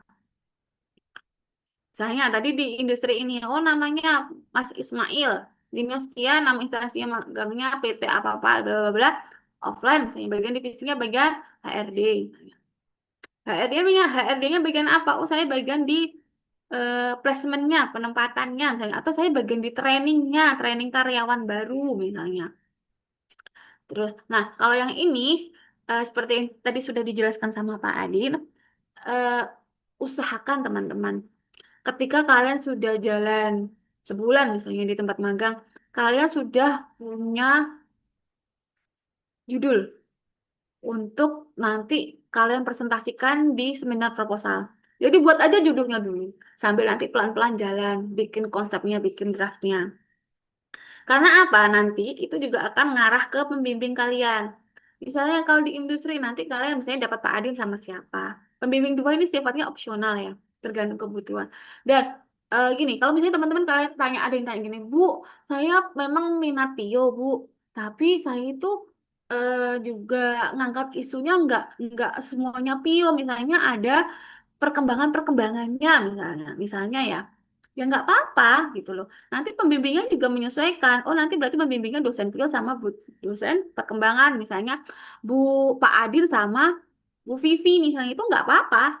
Jadi teman-teman nggak usah bilang ini kan aku Pio tapi kok kayaknya lebih bagus deh lebih bagus deh di kolab sama isu perkembangan nggak apa-apa gitu. Misalnya yang klinis harus klinis banget enggak. Jadi klinis kalau misalnya mau mau klinisnya isu klinis mau di collab dengan isu perkembangan itu kayaknya menarik deh dan kayaknya cocok di tempat magang aku untuk ambil datanya misalnya sekaligus bisa ambil data dari sini nggak apa-apa juga nanti dosen pembimbingnya akan mengikuti misalnya nanti dosen pembimbingnya saya sama Bu Dini misalnya atau Bu Vivi atau sebagainya jadi nggak apa-apa gitu loh ataupun saya sendiri misalnya karena sebenarnya saya masih paham terkait isu perkembangan yang teman-teman angkat misalnya itu nggak apa-apa teman-teman jadi teman-teman nggak perlu apa ya nggak perlu takut gitu untuk aku minat klinis sih tapi aku juga pengen gabungin klinis ini dengan industri misalnya atau dengan sosial nggak apa-apa gitu loh nggak harus saklek nggak harus saklek judulnya klinis banget itu nggak apa-apa kita kasih kebebasan misalnya ini di digital oh iya saya pengen memang temaku ini nggak proposalku ataupun nanti aplikasiku judulnya ini memang aku minatnya konsepnya klinis tapi klinisku aku gabung pengen ku bawa ke digitalisasi misalnya nggak apa-apa juga teman-teman yang penting kalian udah punya konsepnya gitu. Minat ini kemana garis besarnya gimana? Konteksnya apa? Konteks klinik kah, pendidikan atau apa? Kalau mau di kolab-kolab tuh nggak apa-apa gitu. Jadi kenapa pastikan misalnya 1 bulan tempat kalian udah jalan di tempat magang, kalian sudah punya judul. Judulnya aja dulu pelan-pelan sambil nanti nyusul draft. Itu nanti itu nanti ke depannya yang akan menentukan kalian siapa pembimbingnya. Nanti juga eh, semester ini kan kalian juga ngambil seminar proposal ya karena itu sepaket ya. Itu yang untuk membimbing kalian untuk bisa melakukan seminar proposal. Jadi teman-teman di sini tuh tugasnya banyak ya. Maksudnya di tempat magang itu jangan hanya dinikmati untuk magang. Jadi apa magang pulang enggak, tapi benar-benar magang itu selain untuk kalian dapat ilmunya, kalian juga kalau bisa ya. Kalau bisa itu kami itu mengharapkan kalian juga bisa ambil data di sana. Kalau bisa. Kalau memang ini oke deh bagus ini. Jadi kami itu mengharapkan judul proposal yang kalian buat dan nanti kalian seminarkan itu bisa kalian teruskan untuk tugas akhir. Bisa kalian ambil data dan kalian kerjakan untuk sebagai tugas akhir apa untuk sarjana kalian ini gitu loh. Jadi kami ya, kalau saya pribadi misalnya saya memegang mahasiswa ya, saya concernkan mahasiswa saya, kalian benar-benar belajar itu, kalian judulnya apa, sebisa mungkin kalau memang bisa diambil di tempat magang itu ambil datanya. Biar apa? Biar nanti jangan sampai di tengah jalan karena kayaknya nggak ini kayaknya apa ya nggak oke deh. Padahal sudah jalan sampai seminar proposal mau ganti lagi. Nanti lama lagi gitu loh. Nah, itu makanya kami menghindari hal tersebut sehingga kami sangat menghimbau apa ya, usahakan teman-teman kalau ngambil judul pastikan dulu benar dan ini bisa dibawa sampai akhir, diselesaikan sampai akhir maksudnya sebagai bentuk publikasi tadi yang seperti dijelaskan sama Pak, di bentuk jurnal yang nantinya bisa dipublikasikan. Jadi memang usahakan direncanakan. Sesuaikan dengan magang ini disesuaikan dengan minat kalian seperti apa, mulai berpikir kalian mau masuk kemana, nanti judulnya apa, nanti benar-benar akan saya kerjakan seperti itu. Gitu ya teman-teman, harapannya seperti itu. Jadi biar kami teman-teman itu tidak kerja 2 kali, 3 kali dan seterusnya. Jadi nanti kalau nanti semakin nanti diulang-ulang nanti kalian makin lama lulusnya, nanti bayar lagi. Kan lumayan. Lebih baik uangnya disimpan untuk kegiatan yang lain, fokus kalian bisa berubah ke tempat yang lain dan sebagainya. Jadi tolong ya benar-benar Bu Ayu, Pak Adin, Bu Lucy dan sebagainya itu. Ayo siapa coret-coret. Nggak boleh loh ya. Apa namanya? Benar-benar diperhatikan. Kalian boleh survei dulu sebelum memilih tempat magang. Atau mungkin yang paling pertama kali kalian kenali diri kalian sendiri. Harapannya sih sudah kenal ya, kalian minatnya apa. Karena di semester 5 6 kan kalian sudah dimintai untuk pengambilan mata kuliah pilihan. Nanti dari situ kalian bisa lihat diri kalian tuh sebenarnya tertarik sama bidang apa. Minatnya konteksnya apa. Lebih ke klinis kah atau perkembangan. Seperti itu. Nanti yang akan berpengaruh terhadap tempat magang kalian dan pembuatan proposal kalian ke depannya. Itu ya teman-teman, mungkin itu saja dari saya. Semoga dipahami dan maksud saya apa yang saya sampaikan pada pertemuan kali ini tidak bermaksud untuk menyinggung, menyakiti pihak manapun. Yang saya sampaikan cuma berharap kalian bisa tumbuh dengan lebih baik, lebih bertanggung jawab ketika nanti kalian berada di tempat magang seperti itu.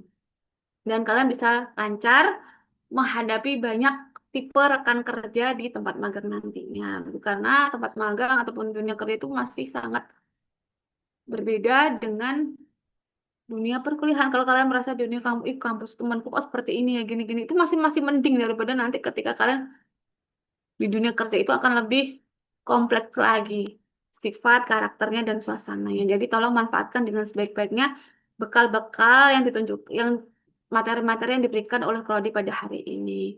Oke, mungkin itu saja yang bisa saya sampaikan. Terima kasih Pak Adin, mungkin itu aja dan terima kasih teman-teman. Selamat pagi. Bersiap. Pak Adin, udah dari saya cukup. Ya, Semoga baik. bermanfaat. Ya, baik, Bu Ayu. Terima kasih ya. Lanjut ke Bunda Lucy mungkin.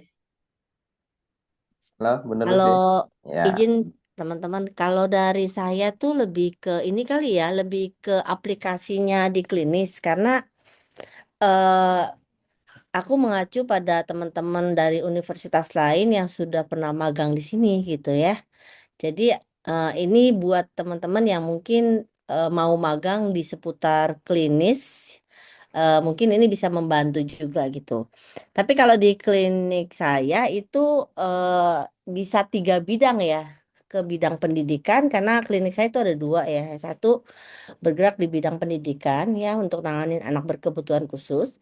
Yang satu lagi bergerak di bidang klinis untuk nanganin klien-klien yang memang depresi gitu ya. Terus coaching-coaching. Nah, satu lagi di bidang sosial gitu karena kebetulan punya yayasan dan punya LSM, jadi bisa juga bergerak di tiga-tiganya.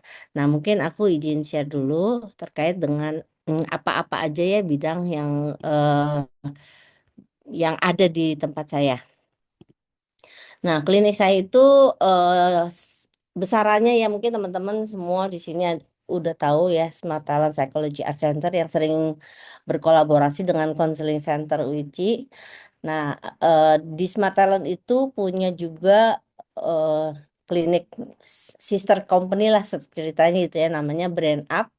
Jadi kalau Brain Up itu kasus-kasusnya lebih ke ADHD, autis, kesulitan belajar gitu ya. Tapi kalau Smart Talent lebih ke klinis anak, remaja, dewasa seperti itu. Nah, lalu eh, ini seputar dari klinik saya. Klinik saya berdiri dari tahun 2001 ya, teman-teman juga mungkin banyak yang sudah tahu gitu. Dan baru terima anak magang itu sekitar tahun 2000, setelah pandemi lah baru efektif terima magang. Magangnya itu bukan cuma magang mahasiswa yang kita terima ya, tapi kita juga terima anak-anak PKL yang dari SMK gitu. Nah, program ini sebenarnya untuk memberikan pengalaman bagi mahasiswa dan fresh graduate karena seperti yang teman-teman ketahui, mahasiswa-mahasiswa S1 sekarang kalau diwawancara pun mereka nggak ngerti gitu tentang teori-teori gitu ya. Mungkin jago kalian kali ya tentang teori-teori gitu daripada mereka ditanya teori tentang Freud, tentang misalnya tentang perkembangan gitu ya, Bronfenbrenner atau tentang yang lain, Vygotsky dan lain sebagainya mereka nggak terlalu tahu. Nah, kemudian yang kedua tentang alat tes. Nah, alat tes ini juga kan sebagai eh, panduan utama itu ya kalau di klinik gitu ya. Pekerjaan di klinis itu kan salah satunya ngetes gitu. Nah, mereka juga nggak ngerti sehingga dengan mereka bergabung di sini, kita ajarin tuh gimana sih cara aplikasi Wechsler, caranya scoring gitu ya. Walaupun nanti aplikasinya di dalam dunia pekerjaan S1 itu nggak bisa tuh sampai segitunya kecuali dalam di bawah supervisi gitu ya. Nah, jadi kita memang ada assessment, ada terapi, ada wawancara, dan termasuk penelitian gitu. Jadi salah satu kampus yang memang bekerja sama-sama kita itu, yaitu UNJ, itu juga kita bekerja sama dalam bidang Tridharma gitu ya. Nah, lalu bukan cuman itu ternyata kalau di Smart Talent itu kita ajarin juga bagaimana memanajemen klinik, kemudian melakukan branding, lalu pengelolaan SDM, pengelolaan sosial media, dan lain sebagainya gitu ya. Nah, seluruh aktivitas kita itu ada di dalam sistem tim. Jadi ada targetnya pasti gitu ya. Kayak kemarin anak-anak Gen Z itu banyak banget yang di sini ngisi liburan. Nah, pada saat mereka ngisi liburan, ternyata mereka tertarik dengan kegiatan kita. Sayang nih gitu. Akhirnya mereka ngomong sama kampusnya. Bukan dalam rangka magang ya. Terus mereka belum magang bahkan. Terus pada saat tanya ke kampusnya, kampusnya bilang bisa nih dikonversi nih ke KRS kalau kalian mau. Tapi syaratnya harus MOU sama kampusnya. Maka kami membuat beberapa MOU dengan universitas gitu. Nah, tapi ada juga yang anak-anak Gen Z gitu ya, baru 1 hari kerja, besoknya udah nggak masuk gitu. Terus ada lagi yang anak-anak yang anak mami banget gitu ya, jadi dia dari luar kota, dia nginep di Basura. Di sini ada apartemen Basura yang 1 bulan itu penginapan apa ya, rent itu 4,5 juta gitu kan. Terus saya challenge, wah 4,5 juta di saya kan kebetulan non paid ya kalau magang itu kita barter. Saya kasih ilmu seluas-luasnya tapi kalian harus tahu diri juga gitu kan. Jadi mereka itu kita challenge, kamu nggak boleh harus keluar dari zona nyaman segala macam. Ya ada beberapa yang nggak mau gitu ya. Ada yang kesini pakai mobil terus nanti makan siang tuh lama pulangnya gitu ya. Pas dilihat oh lagi gulungan, lagi make up lah segala macam gitu. Jadi kayak aneh-aneh gitu ya anak-anak sekarang gitu. Nah, makanya kita mulai menetapkan sistem target ketat. Nah, kemarin rombongan dari salah satu universitas datang juga buat belajar di kita. Begitu kita kasih target, mereka langsung mikirin gimana caranya nih keluar dari kerjaan gitu. Nah, itu sebenarnya semuanya kan proses gitu ya. Nah, di sini juga mereka akan dilatih untuk memiliki leadership gitu. Nah, misalnya kemarin tuh ada datang 4 orang gitu ya. Jadi 1 minggu itu saya kasih 1 kerjaan eh, rutin gitu ya dan mereka itu berempat harus gantian rolling leadership gitu tapi ternyata mereka juga nggak mampu untuk ngelakuin gitu jadi emang banyak proses yang akan dilalui ya buat teman-teman buat yang mungkin di tempat saya atau di klinik gitu ya nah kemudian ini sorry prosesnya ya teman-teman program flow-nya itu yang pertama pastinya ada surat lamaran resmi ya berupa surat penugasan dari kampus gitu ya. Lalu nanti ada acceptance dari HRD kami gitu ya untuk nanti onboarding atau tidak, diterima atau tidak gitu ya. Karena nggak semua anak-anak mahasiswa yang melamar untuk magang di sini kita terima gitu. Kita proses dulu di HRD-nya, kemudian baru kalau oke kita onboarding gitu ya. Jadi pengenalan program bersama saya dan staf lapangan. Lalu ada internship prosesnya ya, kalau di UICI 3 sampai 4 bulan itu ngapain menjalankan kegiatan magang gitu ya. Laporannya ada harian, ada mingguan. Biasanya kalau dari kampus lain itu setiap hari itu mereka harus cantumin kerjanya ngapain. Terus ditandatangani oleh supervisor gitu. Nanti terakhir baru saya cek, saya kasih penilaian gitu. Nah, lalu final report laporan magang lengkap selama program berlangsung dan terakhir proses administrasi akhir ya sebelum keluar magang. Nah, seperti itu. Lalu teman-teman perlu siapkan ya ada CV mungkin, surat lamaran, kemudian surat pengantar ini yang tadi ya KTP, foto pas foto terbaru, kemudian formulir pendaftaran magang gitu. Nanti dari kami ya biasanya kalian datang ke tempat kita, terus dapat surat tugas dari kampus, nanti kita akan keluarkan namanya surat pendaftaran magang gitu ya, bahwa sah kalian diterima gitu ya. Nah, lalu nah, ini job desk beberapa pekerjaan yang memungkinkan di tempat kita ya. Yang pertama pastinya assessment ya. Jadi memungkinkan teman-teman belajar alat tes psikologi. Yang lebih menariknya lagi kalau di psikologi itu belajar alat tes standar. Kalau di tempat kita itu alat tes standar itu paling seputar Wechsler, Sheffield gitu ya. Tapi kalau yang nggak standarnya itu ada yang lain gitu, kayak tes kepribadian biasanya pakai grafis, kita pakai MCMI gitu ya. Terus ada beberapa tambahan-tambahan alat tes yang memang nanti teman-teman akan belajar juga di sini gitu, yang tidak umum dipakai di luar gitu. Seperti alat tes neuropsikologi, mungkin teman-teman belum belajar gitu, ya, tapi penerapannya kayak apa, ke klien seperti apa, nanti itu penerapannya lebih banyak di klinik gitu. Nah, lalu menjadi asisten terapi artinya karena di sini klien juga setiap hari banyak gitu ya. Jadi teman-teman memungkinkan belajar metode terapi-terapi dan praktik dengan supervisi langsung dan langsung ke anak gitu ya. Jadi misalnya hari ini terapinya sentre ya gitu. Nanti di sentre itu saya ajarin gitu gimana gimananya pada saat pelaksanaan terapi gitu ya. Lalu klinik dan HR management support. Jadi belajar sosial media branding juga, manajemen klinik, kemudian belajar juga ngatur volunteer karena kebetulan kita banyak banget volunteer ya sekitar 50-an gitu. Itu juga menjadi bagian dari apa yang kita lakukan di sini gitu. Lalu client relations assistant. Jadi berinteraksi dengan wali klien tapi lebih ke supervisi gitu ya. Karena misalnya oh hari ini ditangani sama si A gitu kan. Si A ini advisernya Miss Nuha misalnya gitu. Nah, si A ini akan disupervise sama si advisor si anak gitu ya untuk mendampingi pada saat dia menerangkan apa sih prosesnya hari ini gitu ya. Tapi semuanya udah go digital sih. Jadi proses pelaporannya udah digital semua. Nah, lalu membantu juga sebagai asisten peneliti seperti itu. Nah, lalu ada buat-buat materi psikoedukasi untuk sosial media gitu. Kemudian juga ada juga beberapa yang kita sekarang lagi intervensi program bola gitu ya. Itu juga perlu materi psikoedukasi di mana teman-teman juga udah dapat ya sebelumnya di perkuliahan gitu.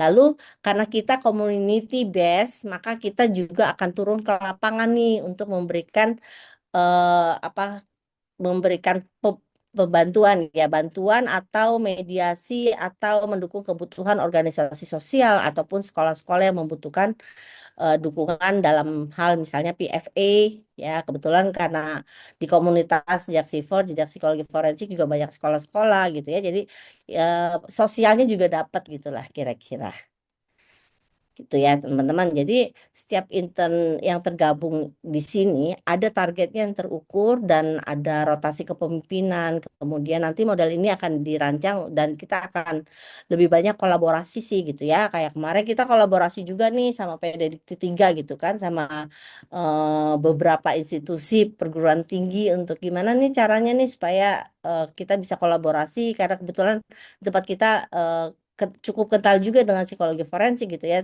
dan banyak pelaporan terhadap bullying, KDRT gitu, kekerasan seksual, maka kita juga perlu berkolaborasi dan itu yang membuat kita sama-sama bertumbuh dengan institusi lain gitu. Ini sekedar ini aja sih foto yang kira-kira begini gitu ya. Jadi tempat saya tidak terlalu besar tapi mampu menampung anak-anak yang besar dengan semua job desk yang tadi saya sempat utarakan seperti itu. Seperti itu aja Pak Adin, mungkin dari saya gambaran apa-apa aja yang kira-kira bekerja di bidang klinis pendidikan dan sosial. Ya, baik.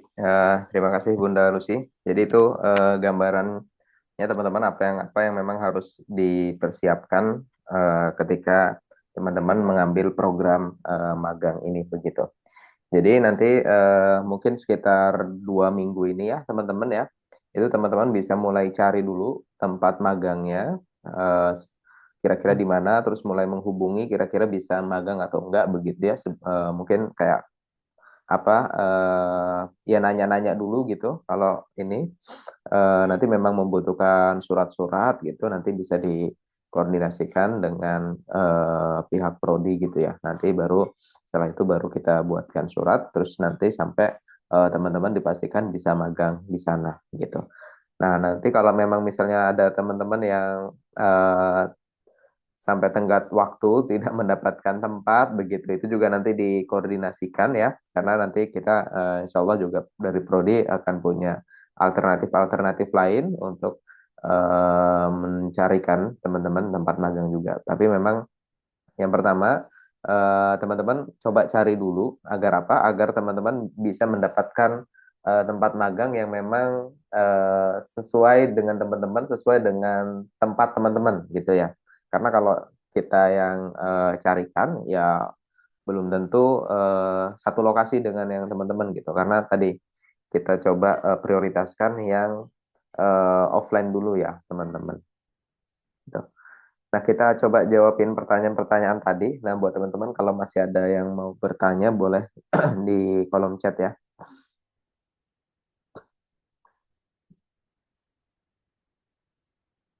Oke, ini tadi ya pertanyaan. Jika sudah menjadi guru BK di perusahaan, guru BK di perusahaan, apakah selama magang dapat menggunakan proses menjadi guru BK tersebut, gitu ya? Eh, nah, untuk guru BK ini kan memang banyak sekali keilmuan-keilmuan yang keilmuan psikologi gitu ya memang bisa diterapkan di posisi tersebut begitu. Nah, ini sebenarnya bisa, cuman memang nanti tadi ya ada logbooknya dan nanti akan ada koordinasi dengan pembimbing juga gitu. Jadi nanti apa saja yang teman-teman lakukan itu juga harus terlapor dan nanti mungkin akan ada arahan untuk membuat program-program tambahan begitu yang memang bisa diterapkan begitu agar apa agar keilmuan psikologi dari teman-teman itu bisa tersalurkan gitu. Jadi nggak serta-merta aku udah jadi guru BK gitu aktivitas yang selama ini dilakukan ya udah kayak gitu aja gitu terus akhirnya itu dikonversi jadi program magang nggak nanti akan dikoordinasikan dengan pembimbingnya. Nah, nanti mungkin akan mendapatkan arahan-arahan gitu dan juga tadi ya harus mengisi logbook yang memang di situ tercatat teman-teman ngapain aja gitu. Gitu. Nah, pada dasarnya bisa ya. Terus pertanyaan kedua, apakah magang harus sesuai peminatan atau sesuai pekerjaan saat ini boleh? Dan apakah berpengaruh nantinya terhadap proses studi lanjutan gitu. Nah, untuk harus sesuai atau tidak, ini eh, kalau memang pekerjaannya itu memang bisa diterapkan keilmuan psikologi di sana gitu ya atau nanti akan membuat proyek-proyek yang memang keilmuan psikologi itu diterapkan di sana itu bisa saja teman-teman di perusahaan yang sekarang teman-teman tempat bekerja begitu. Kalau berpengaruh untuk proses studi lanjut, saya rasa tidak ada ya. Terus yang ketiga ada pertanyaan dari mahasiswa yang bekerja di Jepang, di mana ada aturan pemerintah tidak boleh bekerja di luar bidang pekerjaannya saat ini. Eh, Pekerjaannya ini ngelas ya, dan liburnya hanya hari Minggu. Untuk ini bagaimana? Nah, ini kira-kira dari kalau pekerjaannya di bidang apa? Kelas kayak gitu, itu ada hubungannya dengan psikologi nggak? Atau keilmuan psikologi bisa diterapkan di sana nggak? Nah, itu kan enggak ya. Jadi mungkin nanti dicoba dicari magangnya yang memang online ya, yang online. Eh, tapi ini waktu liburnya ini ya, waktu liburnya hanya minggu. Nah, ini juga agak susah juga. Eh, yang pasti memang harusnya memang ketika teman-teman mengambil studi itu kan sebenarnya ada konsekuensi-konsekuensinya ya. Salah satunya memang untuk program-program seperti program magang ini memang program wajib yang memang harus teman-teman lakukan. Tapi kalau memang nanti misalnya berbenturan seperti ini, apakah nanti misalnya bisa cuti dulu dari tempat kerjanya, atau memang tadi dicari tempat yang memang bisa fleksibel dalam artian memang magangnya itu nanti by project. Nah, jadi teman-teman mungkin nanti bisa mengerjakan project tersebut itu di malam hari begitu. Jadi tempat magangnya itu tadi by project ya. Misalnya yang penting project ini kelar gitu ya.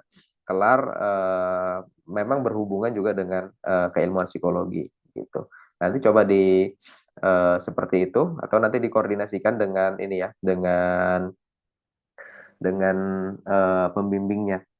Atau nanti misalnya di tempat Bunda Lucy bisa nggak kira-kira yang memang menerapkan tadi membuat project tertentu yang memang waktunya bisa dikerjakan di malam hari eh, gitu. Cuman tanggung jawabnya memang project tersebut harus selesai misalnya dalam tenggat waktu misalnya seminggu 2 minggu gitu ya. Gitu. Jadi pengerjaannya itu memang fleksibel. Bisa nanti dicari tempat yang seperti itu.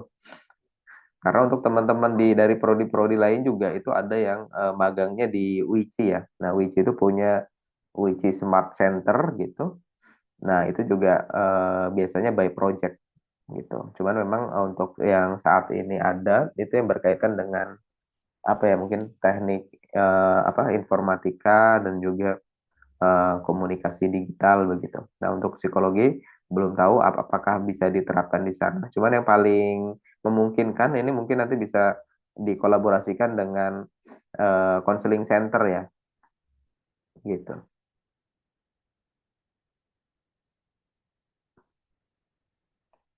Oke, pertanyaan selanjutnya ini sudah. Misalnya kita memilih magang di sekolah yang jadi fokus kita saat magangnya apa, Bu? Apakah kebutuhan di sekolahnya, misalnya sekolah kurang guru, kita bantu mengajar di sana, atau fokus pada keilmuan psikologi? Nah, fokusnya ke keilmuan psikologi ya.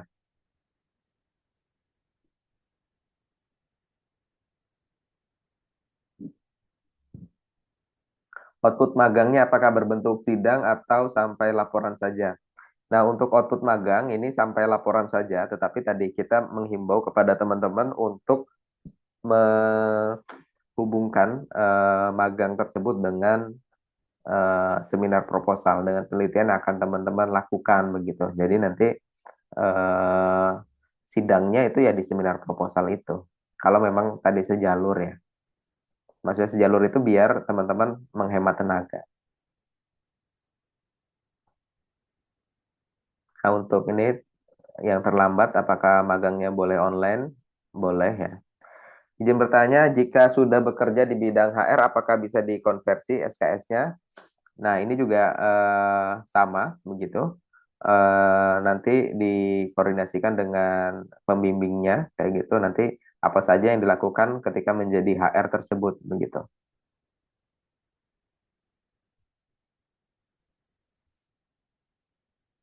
Seandainya ada beberapa mata kuliah yang belum lulus, apa bisa kerjakannya di semester depan setelah magang? Bisa ya.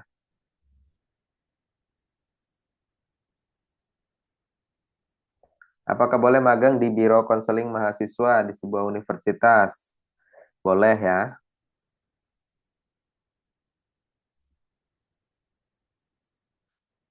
Kebetulan saya punya lembaga pendidikan bimbingan belajar. Apakah boleh magangnya di tempat sendiri saja? Oke, pada dasarnya boleh ya, asalkan tadi nanti keilmuan-keilmuan psikologi itu ada yang memang bisa diterapkan di tempat tersebut ya, di lembaga tersebut. Nah, cuman kalau memang lembaganya itu milik sendiri, tetap kita anjurkan sebenarnya untuk dengan apa perusahaannya itu adalah punya orang lain gitu ya. Jadi memang biar ada sesuatu yang berbeda lah gitu, ada sesuatu yang berbeda dengan apa kalau milik sendiri kan biasanya kita ini ya sesuka-suka hati gitu. Nah, jadi apa ya baik itu interaksi dengan orang lain kayak gitu dengan secara profesionalnya juga itu mungkin kurang dapat di sana. Cuman pada dasarnya bisa, cuman nanti ini untuk program-programnya apa saja kegiatannya yang harus dilakukan, nah itu juga nanti harus harus disesuaikan. Jadi eh, mungkin nanti akan ada tambahan-tambahan program, tambahan-tambahan yang memang harus dilakukan oleh eh, mbaknya. Apakah boleh tema proposal berbeda jalur dengan bidang magang yang diambil? Boleh-boleh saja. Cuman ini biar lebih mudah gitu. Makanya teman-teman kita himbau untuk satu jalur.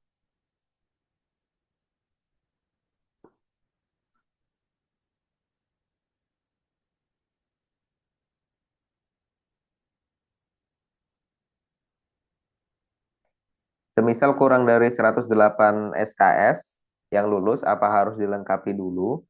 Ya, jadi harus dilengkapi dulu ya 108 SKS.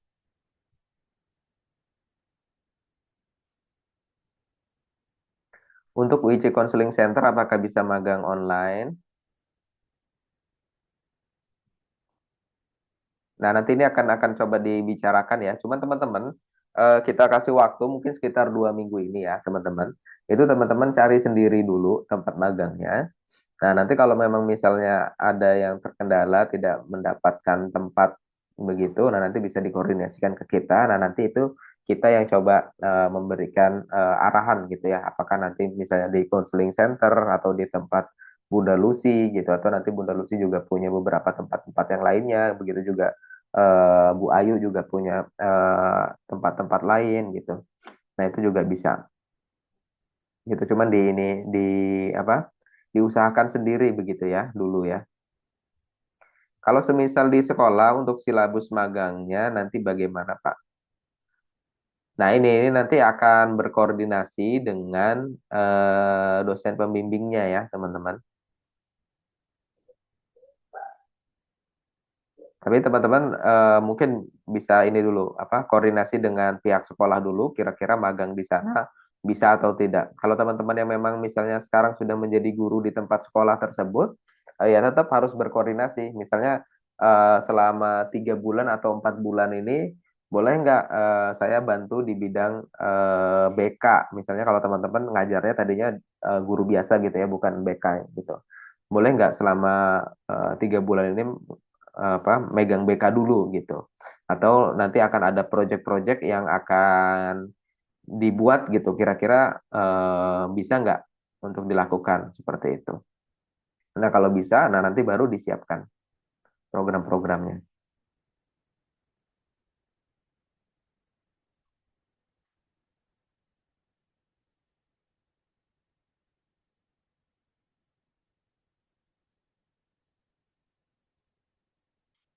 Berarti yang belum 108 SKS magangnya di semester depan. Iya, jadi nanti untuk di semester ini bisa untuk mengejar mata kuliah yang lain dulu gitu ya, atau tadi untuk menyelesaikan seminar proposal dulu nggak apa-apa. Jadi dibalik ya. Izin Pak, boleh diarahkan untuk timelinenya, misal 2 minggu ini mencari tempat magang, lalu magangnya November Desember sampai waktu sidang proposal. Oke, siap. Eh, Berarti di 2 minggu ini di tanggal berapa? Nah, nanti teman-teman yang berkaitan dengan materi-materi yang sudah disampaikan ini, baik itu PPT ataupun tadi berupa dokumen dan video rekamannya, itu nanti teman-teman bisa akses di ini ya, bisa akses di AI Class gitu. Nah, nanti di AI Class itu kan udah ada yang teman-teman udah KRS itu akan muncul ya. Nah, nanti akan diupload di sana untuk teman-teman baca-baca atau misalnya ada yang perlu dilihat lagi dari video BIMTEK ini boleh dilihat lagi. Dan nanti juga untuk timelinenya juga nanti akan kita upload di sana ya, gitu. Cuman dipersiapkan untuk teman-teman saat ini 2 minggu saat ini itu adalah mencari tempat. Mencari tempat itu sudah berkomunikasi ya teman-teman ya, sudah berkomunikasi dan kira-kira bisa atau enggak gitu ya. Nah sampai misalnya bisa sudah kirimkan suratnya saja atau lakukan MOU aja gitu. Nah nanti itu baru tinggal dari prodi kita ini apa melanjutkannya gitu. Jadi nggak cuman oh di tempatku ada biro gitu, udah langsung nggak ada komunikasi. Jadi teman-teman lakukan komunikasi dulu, komunikasi awal dulu gitu. Nah nanti kalau misalnya kira-kira bisa butuh surat-surat, butuh MOU, baru nanti dari kita yang akan menyiapkan. Kalau sudah mendapat tempat magang, boleh langsung minta surat izin dan MOU. Nah, boleh, boleh. Kalau sudah dapat tempatnya malah malah malah bagus ya. Oke, gitu ya. Nanti untuk timelinenya akan kita upload di ininya, akan kita upload di AI Class. Nah, cuman ini tadi juga teman-teman diisi juga ya tadi ya yang di sheet-nya itu diisi sama tadi dikasih keterangan berarti kalau yang udah dapat tempat itu butuh surat MOU misalnya ditulis aja di situ. Nah, agar kita tahu juga tempatnya di mana, terus kita mapping dosen pembimbingnya siapa yang cocok untuk program magang teman-teman gitu. Oke, itu ada lagi pertanyaan? Kalau tidak ada, kita cukupkan. Nah, ini sudah hampir jam 11.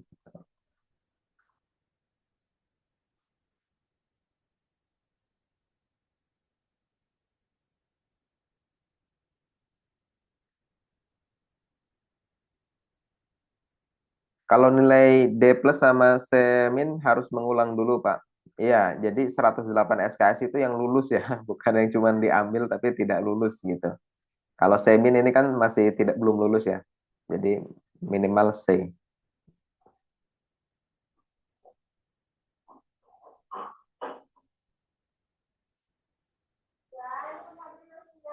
Oke, ada lagi? Cukup ya, teman-teman ya. Baik, kalau sudah tidak ada lagi, kita cukupkan pertemuan kita pada hari ini. Ini tadi mungkin menambahkan sedikit. Oh ya, boleh. Kalau terkait meminta surat ke prodi, diusahakan jangan mendadak ya. Nah, soalnya kan ini kan mungkin karena instansinya mungkin ini misalnya katakanlah 30 orang. Nah, nanti kan kalau meminta surat kan secara garis besarnya kan 30 surat nih. Nah, harapannya ketika teman-teman minta surat ke prodi, jangan mendadak misalnya hari sore ini minta oke, prodi mungkin saya baru bisa membuatkannya mungkin besok paginya. Terus, Bu, mohon maaf bisa nggak Bu dipercepat? Soalnya bisa dikumpulkan besok pagi. Nah, jangan kayak gitu. Soalnya saya ada pengalaman seperti itu gitu. Soalnya kan kalau di prodi kan yang dikerjakan tidak hanya urusan magang, ada di tingkat kalian juga yang mungkin juga perlu apa diurus kegiatan kami juga dan sebagainya di kampus. Jadi saya himbau untuk tidak mendadak ketika meminta surat apa pengantar dari prodi untuk magang di tempat instansi kalian gitu. Jadi ya itu saya titip jangan mendadak. Ya, jadi intinya nanti teman-teman isi yang di worksheet-nya itu ya. Nah, nanti setelah diisi, di situ kan dikasih keterangan, misalnya tempat magangnya sudah dapat, tinggal butuh MOU atau surat apa gitu ya, surat pengantar kayak gitu. Nanti itu di situ ditulis. Nah, nanti tunggu update-nya di situ. Nanti mungkin Ibu Norma Ayu gitu ya, setelah menuliskan suratnya nanti akan ada keterangan di situ atau nanti bisa langsung diserahkan ke teman-teman gitu. Oke, ini terakhir untuk konsultasi kita ke DPA apa langsung ke Kaprodi Pak? Ini ke DPA dulu ya, ke dosen PA masing-masing dulu. Sampai nanti teman-teman mendapatkan dosen pembimbing magang khusus gitu. Nah, nanti setelah mendapatkan itu berarti konsultasinya sama dosen PA magangnya. Oke, baik. Apa lagi nih? Oh, boleh nanti kalau mau diatur juga dengan dosen PA masing-masing untuk jadwal Zoom-nya, boleh silakan didiskusikan ya. Baik, demikian teman-teman pertemuan kita pada hari ini. Semoga bermanfaat dan mudah-mudahan teman-teman juga nanti mendapatkan tempat magang yang sesuai, bisa menerapkan keilmuan dan bisa menambah keilmuan juga teman-teman. Baik, kita akhiri pertemuan kita dengan doa kafaratul majelis. Subhanakallahumma wa bihamdika asyhadu an la ilaha illa anta astaghfiruka wa atubu ilaik. Baik, akhirul kalam wabillahi taufiq wal hidayah. Assalamualaikum warahmatullahi wabarakatuh. Waalaikumsalam warahmatullahi wabarakatuh. Waalaikumsalam warahmatullahi wabarakatuh. Terima kasih Pak Adin. Terima kasih.